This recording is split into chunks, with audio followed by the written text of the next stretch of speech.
nganga ki pandam yaudana kochong chongba aduga politician amagi chapchaba akoigi phidam nejadaba akoigi kanaba masagi oina personal oina poktok tobagi atu mugi chana bida akoigi democratic people's front se lejade akoigi leribas leida punbi riba akoigi thomi khurimak singse adugi chapchaba lehausiga chanaraba adumba wakhan chenba mioy ngaktani haibdo ainga si miyam mawangda sengdoksari tadaba sigi miyam singse solution pirage haiduna commitment amaga linkachariba adumba democratic people's front DPF si ngasi miyam khangna koi tha khare sei da koina work tok jrak pa miyam sing to ngasi miyam khangna koi expose to ki tan da do ngasi July gi tang ani si koina GM hall sida koina pangthok jaraga koi gi lejari ba Manipur gi lehau gi siki chanaba atumla ba political party ma isana irom dom nepcha bagi pandamda aduga koina warep ama taba matamda mapan gi yathang ngai bagi kuthang do koina pamjadra badagi ngasi Manipur gi oiba koi khudak ki oiba koi gi decision lepchaba ngamba adumba party ama oijage habigi parnamda ngasi koi Manipur gi soil se da koi democratic people's front simyam da kusinna bagi tanja duni asigi koina pangthok chariba sumlaba first koi gi public convention se da koi gi apafata warep khara lomina gaduri aduga sigi warep simak koina yama thu matamda pangthok tuna ebang mayam sida pau santuk minaba aduga regional party sibu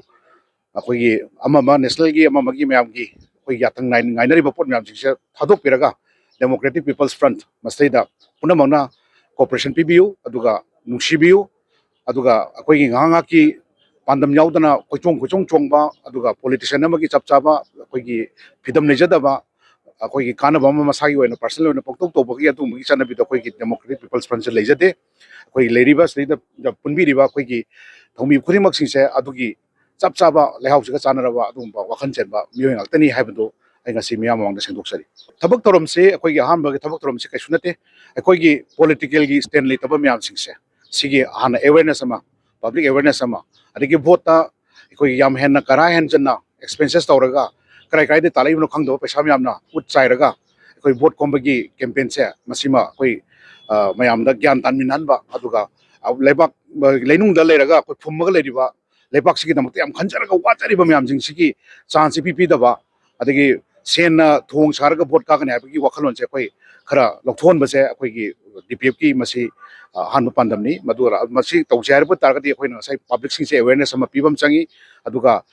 nupi gi wing youth ki wing satra ki wing mayam sing sina akoi mayam se pulap gyan taminar kan dang se har ba pon mayam sing se solution pibang ngone na chap chap thaja batani lakadrebe election jida koi mirep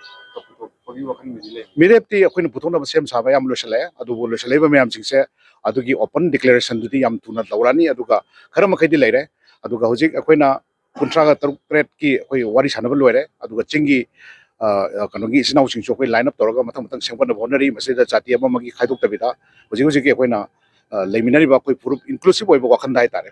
ado koi gi jati purup yam sigi yengminaraga kamai tawpu yab ke duna kona step am laani aduga leiminari ba ngasi akoi dais ta phamdori ba myam sing dum saki waragani ada si da akoi na changjal lebsina mayam cooperation pibiu haibsimadi akoi na dum